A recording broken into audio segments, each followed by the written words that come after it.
पूज्य परम आराध्य मम उद्धारक शिक्षा दीक्षा दाता आचार्य श्री कुंसार गुरुदेव अत्यंत उदार वात्सल्य में व्यक्तित्व के धनी है। वे मेरे गुरु होते हुए भी उनके उदारता की कुछ प्रायोगिक उदाहरण में देता हूं।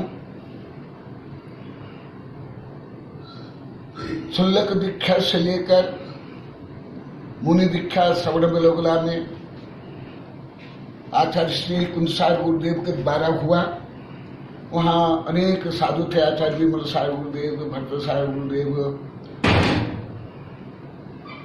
विद्यानंद गुरुदेव और भी अनेक साधु। दीक्षा के अनंतर आचार्य श्री ने मुझे संघ की व्यवस्था, अनुशासन, अध्ययन, अध्यापन ये सब कर्तव्य मुझे सौंप दिए। 1 वर्ष के बाद ही हासन में उपाध्याय पदवी स्वेच्छा से, स्वप्रेरणा से मुझे प्रदान किया आचार्य श्री ने। इसके आगे धबला, जय धबला जब स्वाध्याय हुआ उस समय संघ में 14-15 साधु थे, युवा साधु, पद्मनंदी, देवनंदी, विद्यानंदी, कुशाग्रनंदी, कुछ आरिकाएं। फिर स्वयं आचार्य श्री गुरुदेव, क्योंकि वो जानते थे मैं ये ख्याति, पूजा, लाभ, प्रसिद्धि, पदवी से दूर रहता हूं, इसलिए स्वयं आचार्य श्री और समन्वय के सब भक्तगण और स्वयं आचार्य देशभूषण गुरुदेव मिलकर के मुझे उपाध्याय के बाद सिद्धांत चक्रवर्ती पदवी 1985 में आचार्य श्री ने प्रदान किया। लगभग 20-25 हजार जन समुदाय में मंत्री, वीर सेवा दल। उसके बाद आचार्य श्री प्राय करके समस्त संघ के उत्तरदायित्व मुझे दे करके अनुशासन से लेकर के प्रायश्चित का भी मुझे ही देने के लिए बोलते थे। और स्वयं मेरे गुरु होते हुए भी जब धबला, जय धबला का अध्ययन होता था, खुद आचार्य श्री हिंदी में ग्रंथ पढ़ते थे, मैं संस्कृत प्राकृत से पढ़ाता था। उनमें ये भाव नहीं होता था कि मेरे शिष्य पढ़ा रहा है तो मैं कैसे बैठूं सबके सामने। हमारा संघ बढ़ता गया, लगभग 40 से 50 साधु हो गए, तो भी आचार्य श्री बैठते थे। ऐसे ही आचार्य विमल सार गुरुदेव भी है, वो भी बहुत उदार वात्सल्य में थे। हमारा दोनों संघ जब सोनागिरी में वात्सल्य मिलन हुआ, स्वयं आचार्य विमल सार गुरुदेव मुझे जब आदेश दिए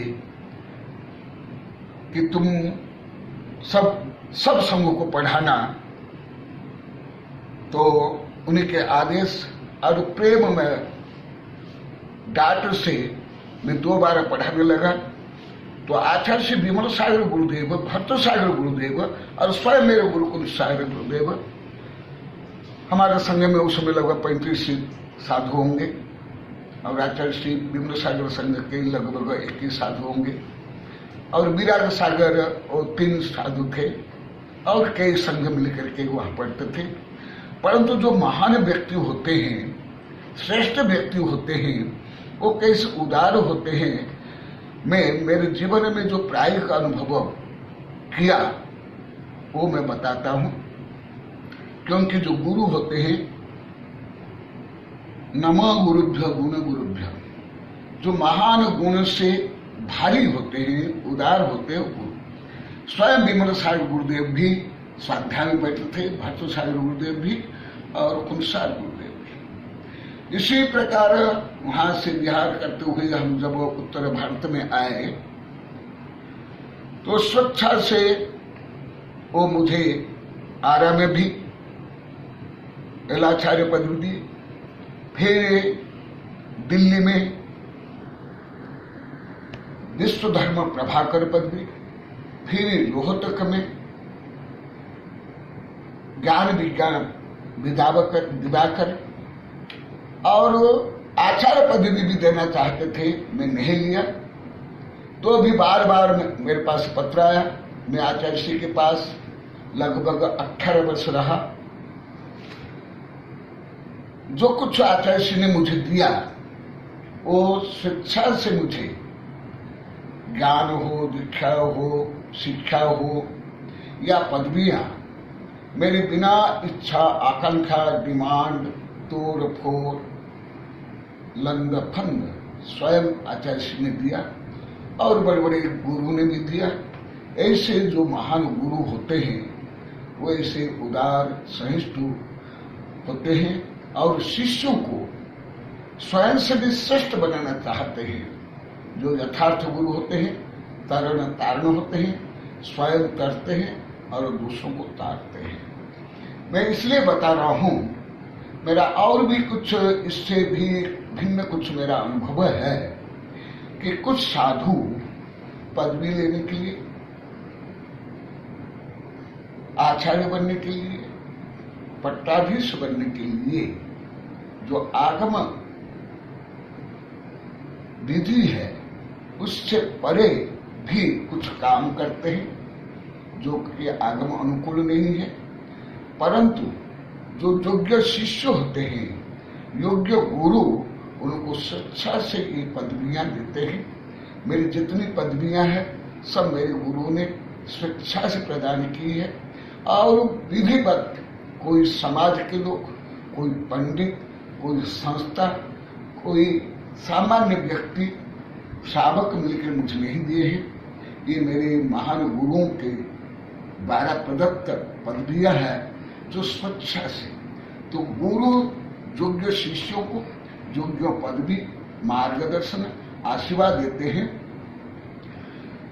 परंतु ऐसे सुनने में, पढ़ने में और देखने में, अनुभव में आता है और मुझे बहुत वर्षों से बहुत लोग बोल रहे हैं कि साधु बनते ही आचार्य बनना चाहते हैं और साधु बनते ही ख्याति, पूजा, लाभ, प्रसिद्धि, लंद फंद में सब लिप्त हो जाते हैं, जिसके कारण आत्म कल्याण नहीं होता है और समाज का, विश्व का कल्याण नहीं होता है।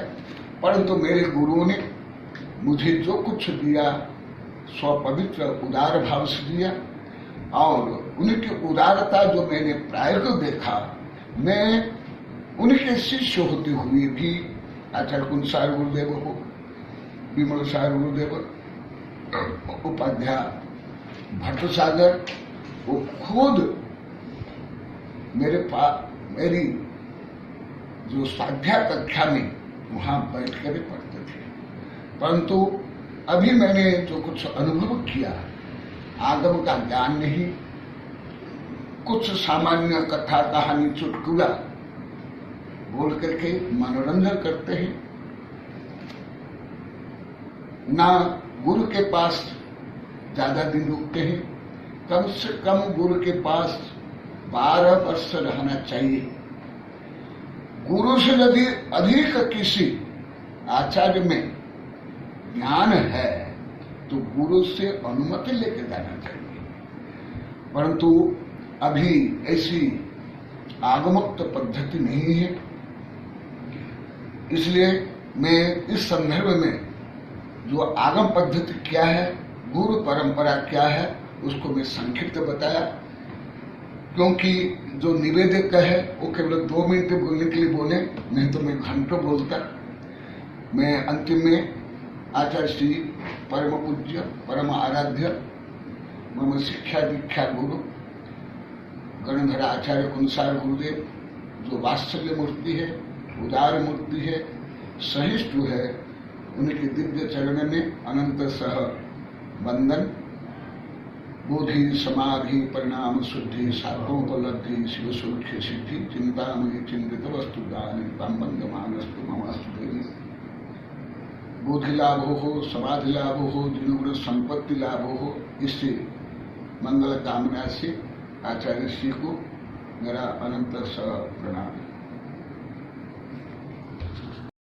परंपरा को आगे बढ़ाने का संकल्प है हमारा, क्योंकि आपकी उम्मीद पर टिका है परिवार हमारा। अमर भारती एक उम्मीद, जज्बा बुलंद हौसलों का, जज्बा भारत के निर्माण का।